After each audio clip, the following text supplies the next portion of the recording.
அல்லாஹ் உங்களுக்கு தேடி ஒன்றை கொடுத்தால் அதை திருப்தி அடைய செய்வான், அவன் அனுமதித்த முறையில் அதை தேடினால் என்று அல்லாஹுடைய தூதர் ஸல்லல்லாஹு அலைஹி வஸல்லம் அவர்கள் சொன்னார்கள். நிறைவுடைய வாழ்வை வாழ்வதுதான் இந்த உலகத்திலே செல்வந்தனுடைய வாழ்வு.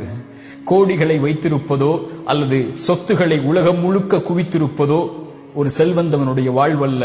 இந்த உலக வாழ்வில் வாழும் போதும் மரணிக்கும் போதும் நிம்மதியோடு அல்லாஹ் கொடுத்ததை கொண்டு திருப்தி அடைந்து அல்லாஹ்வின் மீது நல்லெண்ணத்தோடு குறைவுபடாமல், யா அல்லாஹ் எனக்கு நீ எந்த குறைவும் எதிலும் வைக்கவில்லை என்று, அல்லாஹ் எதை கொடுத்தாலும் கொடுக்கவில்லை என்றாலும் திருப்தி அடைந்து வாழக்கூடியவர்களை அல்லாஹ் ரப்புல் ஆலமீன் நேசிக்கிறான்.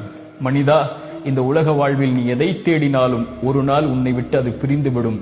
நீ யாரை நேசித்தாலும் அவர்களும் உன்னை விட்டு பிரிந்து விடுவார்கள்.